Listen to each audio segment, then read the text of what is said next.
نحمده ونصلي على رسوله الكريم اما بعد فاعوذ بالله من الشيطان الرجيم بسم الله الرحمن الرحيم رب اشرح لي صدري ويسر لي امري واحلل عقدة من لساني يفقهوا قولي قال ابراہیم علیہ السلام نے کہا وَمَن يَقْنَطُ مِن رَحْمَةِ رَبِّهِ إِلَّا الضَّالُّونَ، اور کون مایوس ہو سکتا ہے اپنے رب کی رحمت سے سوائے گمراہ لوگوں کے، بھٹکے ہوں کے۔ اس سے بڑی اہم بات پتہ چل رہی ہے کہ مایوسی مومن کی شان نہیں، مومن مایوس نہیں ہوا کرتا۔ مایوس ہونا بھٹکنے کی علامت ہے، اپنے مقصد سے غافل ہونے کی علامت ہے۔ بامقصد لوگ مشکل سے مشکل حالات میں، سخت سے سخت تکلیفوں میں بھی مایوس نہیں ہوتے، ان کی امید کا چراغ کبھی نہیں بجھتا، کیونکہ ان کا توکل اور ایمان اور یقین اور اعتماد اس رب پر ہوتا ہے جو ہر کام پر، ہر چیز پر قادر ہے۔ اور امید کی خوشی ایک ایسی خوشی ہے کہ جس سے انسان ہمیشہ آگے بڑھتا رہتا ہے۔ جس انسان کی زندگی سے یہ نکل جائے پھر اس کے لیے زندگی کی کوئی حیثیت یا حقیقت باقی نہیں رہتی۔ لیکن مایوسی سے، نا امیدی سے، ڈپریشن سے کب نکلا جا سکتا ہے؟ جب آپ ایک بامقصد زندگی گزار سکتے ہوں۔ یہ نصیب نہیں ہوتا مگر ایسے لوگوں کو کہ جن کی زندگی میں کوئی ایم ہو، اور پھر صرف خیالی ایم نہ ہو بلکہ وہ اس کے لیے کوشش بھی کر رہے ہوں، اور وہ ایک پازیٹو ایکٹیویٹی ہو۔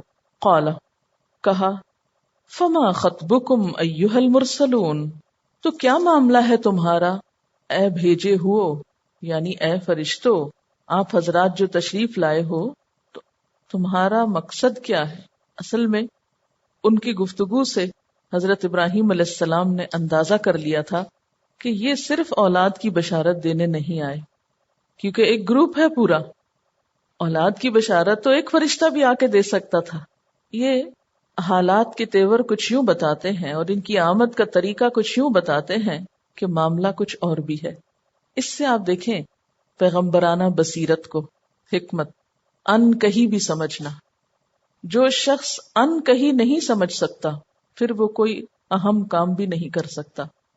ایک طریقہ تو معاملات کا یہ ہوتا ہے انسانوں کے ساتھ کہ آپ جو وہ منہ سے بولیں بس اتنی بات سمجھ لیں اور اتنا ہی ایکشن لے لیں، اور ایک یہ ہوتا ہے کہ جو ان کے دل میں ہو وہ بھی آپ کی طرف کنوے ہو جائے۔ اس کے لیے غیب کا علم جاننے کی ضرورت نہیں ہے، کیونکہ حضرت ابراہیم علیہ السلام غیب نہیں جانتے تھے۔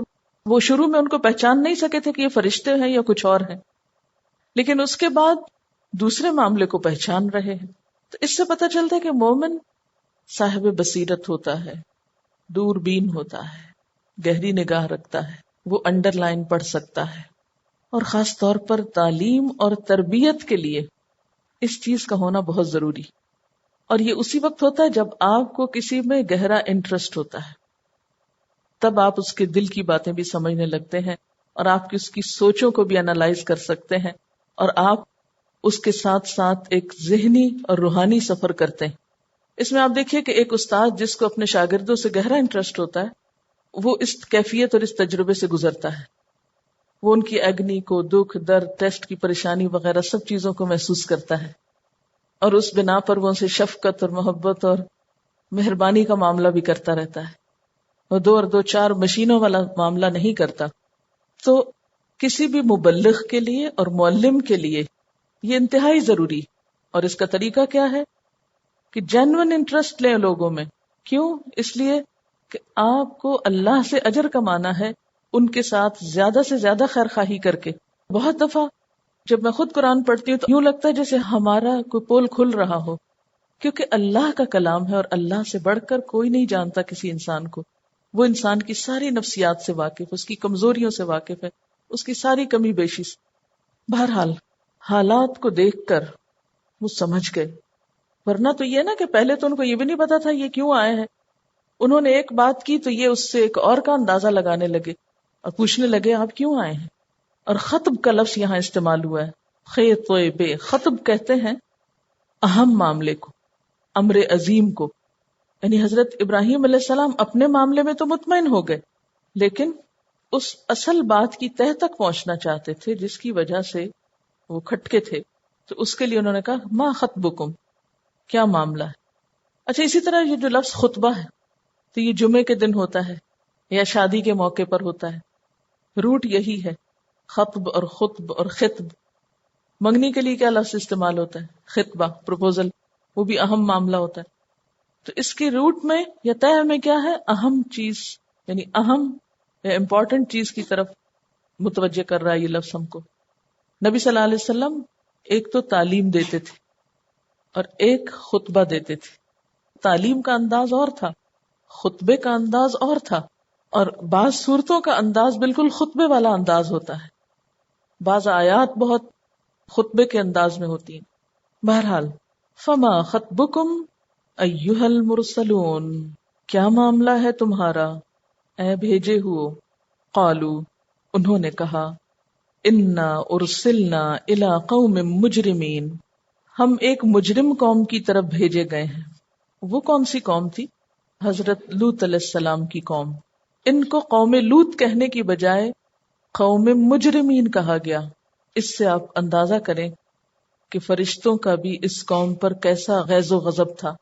کتنے ناراض تھے فرشتے بھی اس قوم سے کہ قوم لوط کہنے کی بجائے قوم مجرمین کہا. یہ قوم کہاں تھی؟ اور فرشتوں کے ایک ہی سفر میں یا ایک ہی آمد میں یہ دو کام ساتھ ساتھ کیوں تھے؟ اس کی وجہ یہ ہے کہ حضرت ابراہیم علیہ السلام تو فلسطین میں رہتے تھے. اس کے قریب ہی بحر مردار یعنی ڈیڈ سی کے کنارے آپ کے بھتیجے حضرت لوط علیہ السلام تھے. یعنی یہ علاقہ قریب ہی تھا اور پیغمبر بھی آپ کے رشتہ دار تھے، یعنی بھتیجے تھے آپ کے. تو جب ایک کام سے فرشتے آئے تو ساتھ ہی دوسرا کام بھی انہوں نے کر لیا. لوط علیہ السلام اس علاقے میں بسنے والوں کو تبلیغ اور تعلیم کا کام کرتے تھے، مگر وہ کسی طرح بھی ماننے کو تیار نہ تھے. اس لیے انہیں قوم مجرمین کہا گیا. اور ان کے بڑے بڑے جرائم بھی آپ جانتے ہیں اور کچھ آگے ذکر بھی آئے گا. ان آیات سے ہمیں کچھ یہ بھی پتا چل رہا ہے کہ فرشتوں کا طور طریقہ کیا ہوتا ہے، وہ کس طرح آتے ہیں، کیسی گفتگو کرتے ہیں، اپنے کام کس طرح انجام دیتے ہیں، ان کی ڈیوٹیز کیسے ہوتی ہیں، کس طرح وہ الہی منصوبے یا اللہ تعالی کے جو کام ہیں ان کو پورے کرتے ہیں. تو وہ کہنے لگے کہ ہم مجرم قوم کی طرف بھیجے گئے ہیں، الا آل لوط، سوائے آل لوط کے. آل لوط میں کون کون شامل ہیں؟ ایک تو ان کے گھر والے جس میں ان کی بیٹیاں ہیں، ان کی بیوی جو ہے وہ ساتھ شریک نہیں ہے، اس کا آگے ذکر آئے گا. اور آل کے لفظ سے یہ بھی پتا چلتا ہے کہ شاید ان کے گھرانے کے علاوہ کوئی اور بھی فالوورز تھے، لیکن یہ اندازہ ہی کیا جا سکتا ہے کیونکہ لفظ آل جو ہے وہ صرف اپنی نسل کے لیے استعمال نہیں ہوتا بلکہ فالوورز اور متبعین کے لیے بھی ہوتا ہے. جیسے آل فرعون میں صرف فرعون کے رشتہ دار نہیں بلکہ فالوورز بھی ہیں، متبعین بھی ہیں. تو الا آل لوط، سوائے آل لوط کے، انا لمنجوہم اجمعین، بے شک ہم البتہ ان کو نجات دینے والے ہیں سب کے سب کو، یعنی ساری آل لوط کو ہم بچا لیں گے، الا امرأتہ، سوائے اس کی بیوی کے. قدرنا، ہم نے مقدر کر دیا، انہا لمن الغابرین، کہ بے شک وہ پیچھے رہنے والوں میں سے ہے. یہ وضاحت کیوں ہوئی؟ جب فرشتوں نے کہا کہ ہم مجرم قوم کی طرف بھیجے گئے ہیں تو ابراہیم علیہ السلام ایک دم پریشان ہوئے کہ اچھا وہاں تو کچھ نیک لوگ بھی رہتے ہیں، ان کا کیا ہوگا پھر؟ اس پر بتایا گیا کہ نیک لوگوں کو ہم بچا لیں گے، اور وہ کچھ زیادہ نہ تھے، چند ایک ہی تھے، اور ان میں سے بھی پیغمبر کی بیوی نہیں بچائی جائے گی. اس سے آپ اندازہ کر سکتے ہیں کہ اللہ کا انصاف کتنا بے لاگ ہے. اس کے ہاں کسی کی بخشش رشتہ داری کی بنیاد پر نہیں ہوگی بلکہ انسان کے اپنے رویے اور طرز عمل پر. فَلَمَّا جَاءَ آلَ لُوطٍ الْمُرْسَلُونَ، پھر جب یہ فرشتے آل لوط کے پاس پہنچے، قالا، تو اس نے کہا، کس نے؟ لوط علیہ السلام نے. کیا؟ انکم قوم منکرون، بے شک تم اجنبی قوم ہو۔ ایک پیغمبر نے بھی فرشتوں کو نہیں پہچانا اور دوسرے پیغمبر نے بھی۔ اس سے کیا بات ظاہر ہو رہی ہے کہ پیغمبر غیب کا علم نہیں رکھتے، ورنہ تو وہ نہ پوچھتے اور نہ کہتے کہ آپ لوگ کچھ اجنبی معلوم ہو رہے ہو۔ روایات میں آتا ہے کہ یہ فرشتے حسین نوجوانوں کی شکل میں تھے۔ لوط علیہ السلام ان کو نہیں پہچانتے تھے کیونکہ ان کی بستی کے لوگوں میں سے نہ تھے۔ قالو، انہوں نے کہا، بل جئناک، بلکہ ہم لائے ہیں تیرے پاس، بما کانوا فیہ یمترون، جس میں یہ لوگ شک کر رہے ہیں۔ اشارہ ہے عذاب الہی کی طرف کہ یہ قوم آپ کی بات نہیں مانتی اور آپ ان کو عذاب کی جو دھمکی دے رہے ہیں وہ تسلیم نہیں کرتی، اس میں شک ہے ان کو، تو آج ان کا شک دور کرنے آ گئے۔ پھر اس واقعے کو آپ آیت نمبر 7 سے ریلیٹ کر لیجئے کہ اہل مکہ کو سنایا جا رہا ہے کہ آج تم فرشتوں کی آمد کو شک کی نگاہ سے دیکھتے ہو، دیکھو اس سے پہلے ایک قوم کے پاس کس طرح فرشتے آ چکے ہیں۔ وَأَتَيْنَاكَ بِالْحَقِّ، اور ہم آپ کے پاس حق لائے ہیں یا حق کے ساتھ آئے ہیں۔ وَإِنَّا لَصَادِقُونَ، اور بے شک ہم البتہ سچے ہیں۔ لا جو ہے یہ حرف تاکید ہے، بالکل سچے ہیں، کوئی شک نہیں اس میں۔ کس بات میں سچے ہیں؟ عذاب کے لانے میں سچے ہیں، یا جو بات ہم کہہ رہے ہیں اس میں سچے ہیں۔ کیا کہ یہ قوم عذاب میں شک کر رہی ہے تو ہم ان کا شک اب دور کر دیں گے۔ یہاں پر آپ دیکھ رہے ہیں کہ جب وہ بشارت لے کر آئے تھے تو اس کے لیے بھی انہوں نے کہا بشرناک بالحق، اور یہاں عذاب لائے ہیں تو بھی کیا کہہ رہے ہیں، وَأَتَيْنَاكَ بِالْحَقِّ، دونوں کے لیے حق کا لفظ استعمال ہوا ہے، اور وہاں حق سے مراد خوشخبری تھی اور یہاں حق سے مراد عذاب ہے۔ اس سے کیا پتہ چلتا ہے کہ کچھ لوگ اپنے اچھے اعمال کی وجہ سے خوشخبریوں کے حقدار ہوتے ہیں اور کچھ لوگ اپنی بدعمالیوں کی وجہ سے عذاب کے حقدار ہوتے ہیں۔ کیونکہ پیچھے آپ دیکھیے کہ اس قصے کے شروع ہونے سے پہلے اللہ تعالیٰ نے ایک بات فرمائی تھی، نبئ عبادی انی انا الغفور الرحیم وان عذابی هو العذاب العلیم، میرے بندوں کو بتا دو میں غفور الرحیم بھی ہوں اور ساتھ ہی میرا عذاب بھی بڑا سخت۔ اب اس کو مثال سے واضح کر دیا کہ کس کے حق میں غفور الرحیم ہوں، کس کے لیے میری بشارتیں ہیں اور کس کے حق میں عذاب علیم ہے۔ عملی طور پر تاریخی دلیل اور مثال سے بات بالکل واضح کر دی۔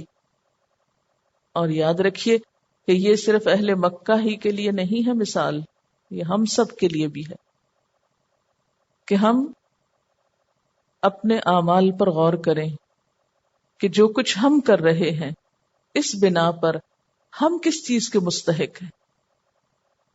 دونوں چیزیں ہیں اللہ کے پاس، آپ کیا ڈیزرو کرتے ہیں یہ آپ کے اپنے اوپر ہے کہ اپنے آپ کو کس چیز کا مستحق قرار دیتے ہیں۔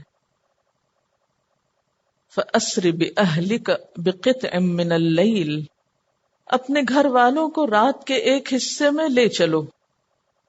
یہ کون سا حصہ تھا؟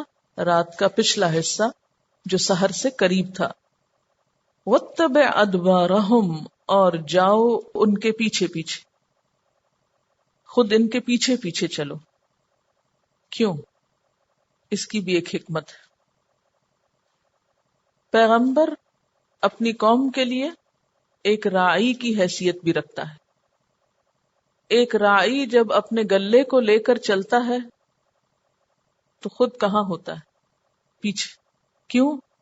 تاکہ کوئی بھی بکری پیچھے نہ رہ جائے یا راستہ نہ بھول جائے، تو پیچھے سے زیادہ بہتر طور پر واچ کیا جا سکتا ہے۔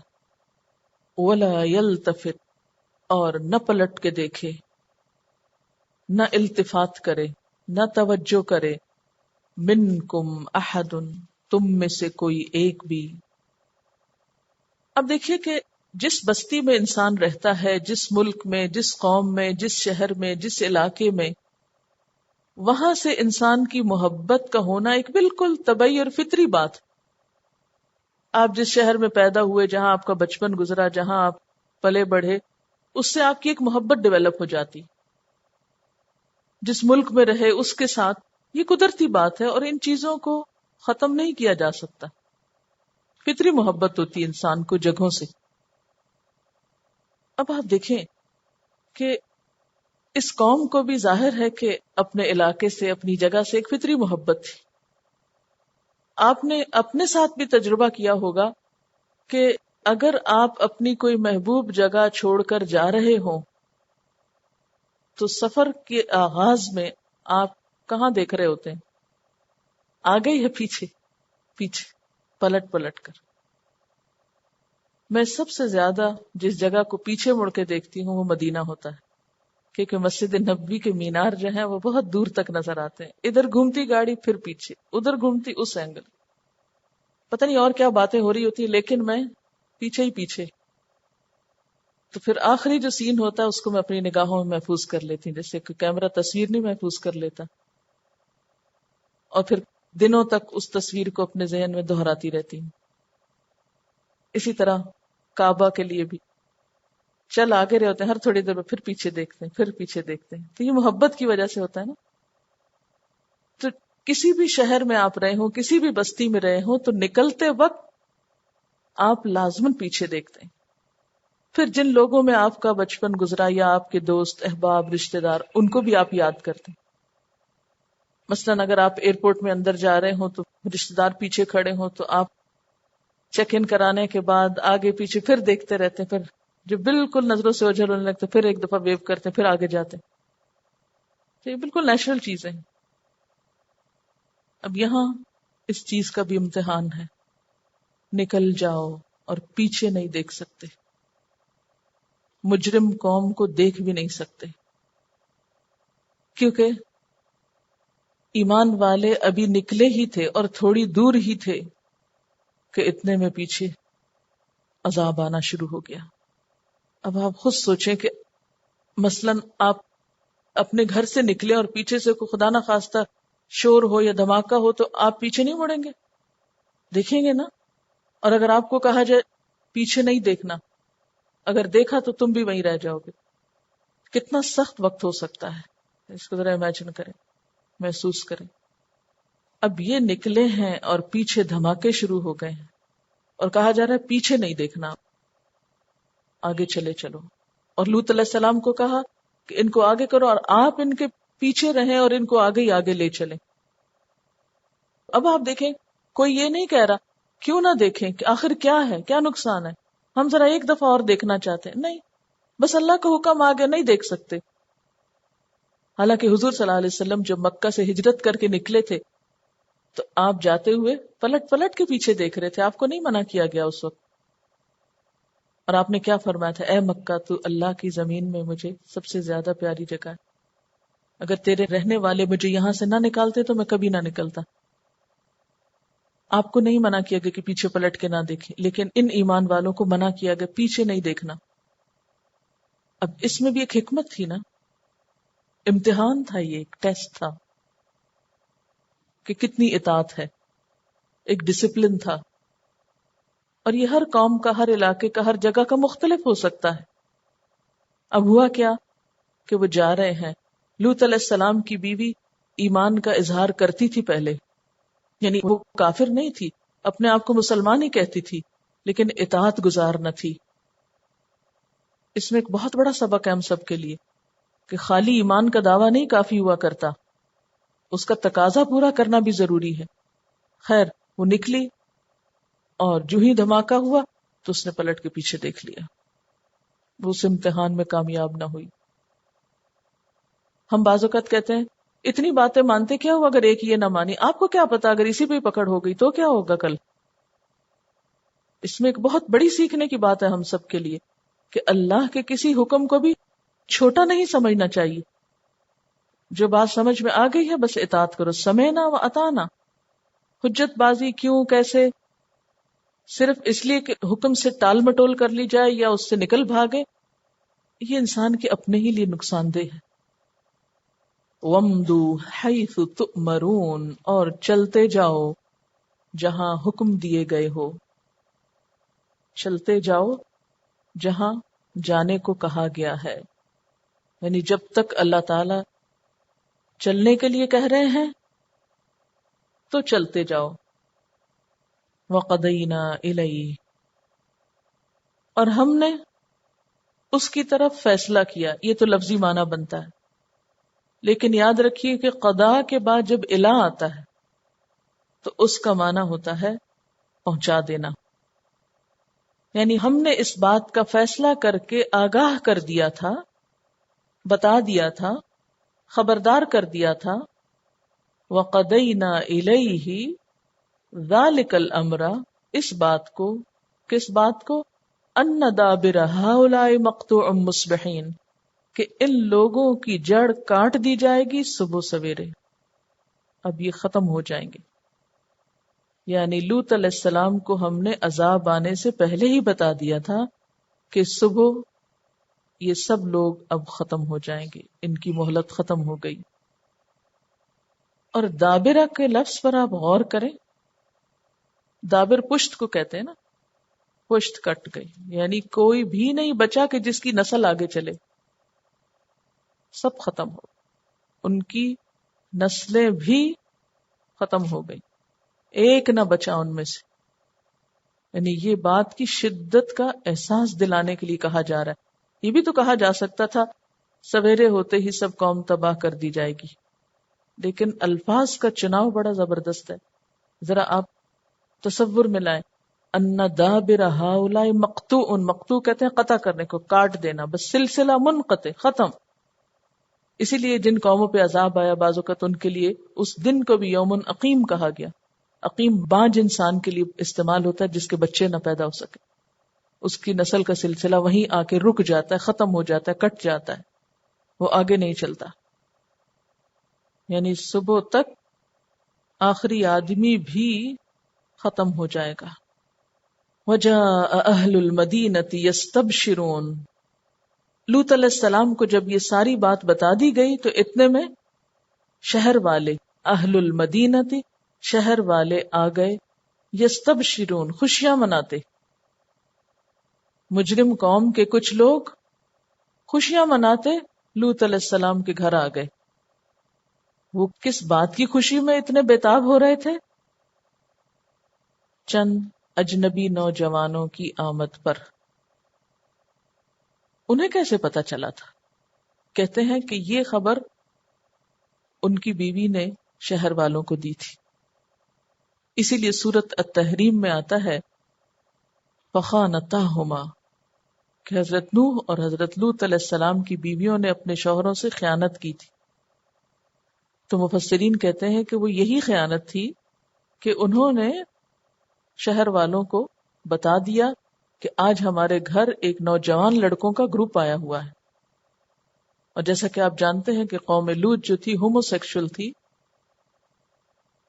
اور ویسے بھی بہت غنڈہ قسم کی قوم تھی. ہر مسافر کو لوٹ لیتے تھے، ہر راہگیر کا مال لوٹ لیتے، اسے پکڑ لیتے، اس سے بدفعلی کرتے اور اس کو ذلیل و خوار کرتے، بعض اوقات مار کے پھینک دیتے. انتہائی دہشت گرد قسم کی قوم تھی جن کے اندر کوئی انسانیت باقی نہ رہی تھی.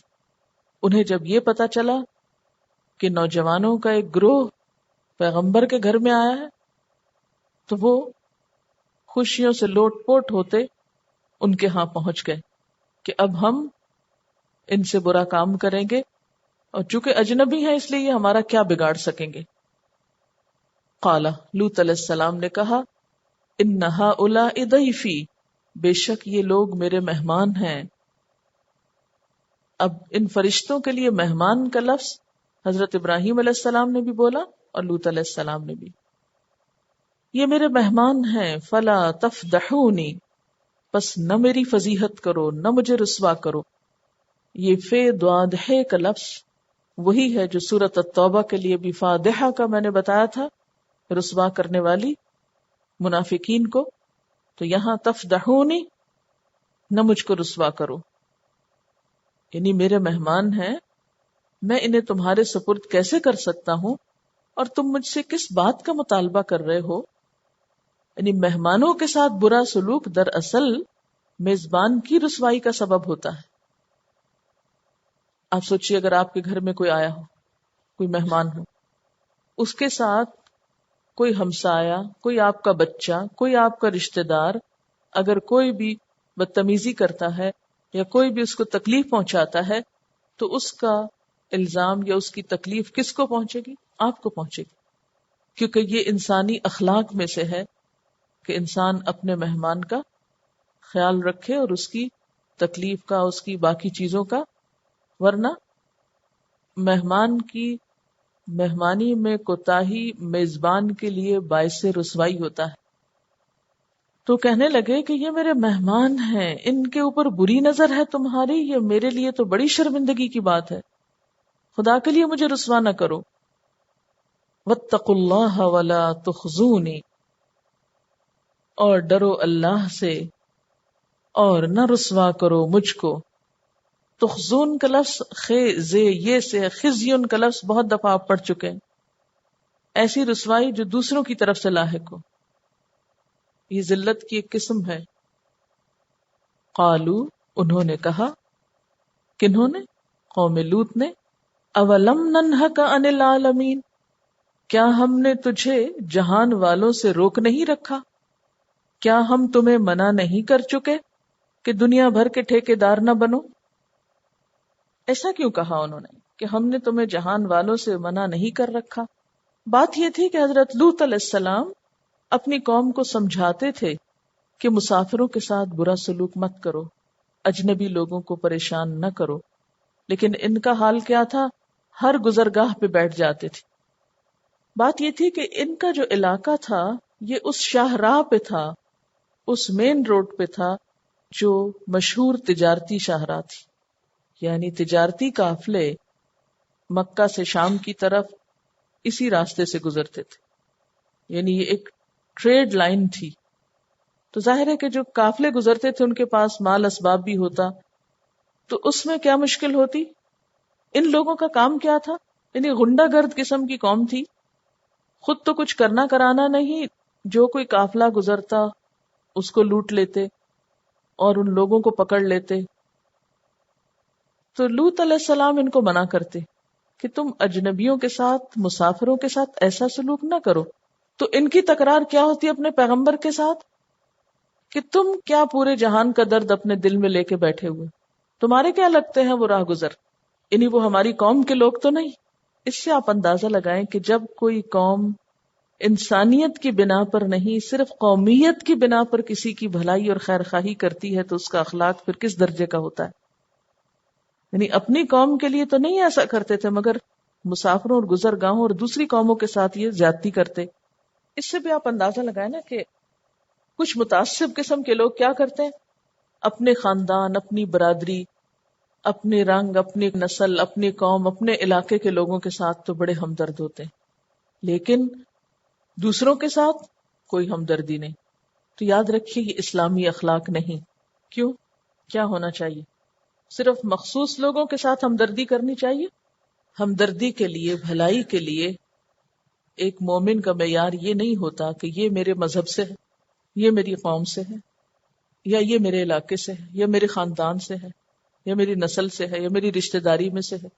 نہیں، مومن کی بھلائی اور خیر خواہی ہر ایک سے ہوتی ہے. تو لوط علیہ السلام بھی اسی پیغمبرانہ اخلاق کی وجہ سے اپنی قوم کو کہتے تھے کہ کسی کو کچھ نہ کہو، اور یہ بھی اگر اجنبی مسافر ہیں تو ان کے ساتھ برا نہ کرو. لیکن ان کو یہ بات سمجھ میں نہ آتی تھی. وہ کیا کہتے؟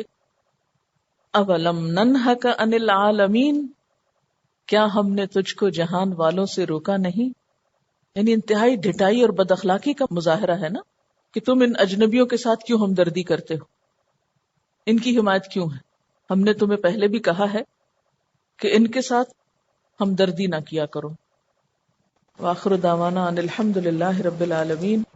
سبحانک اللہم وبحمدک نشہد ان لا الہ الا انت نستغفرک ونتوب الیک.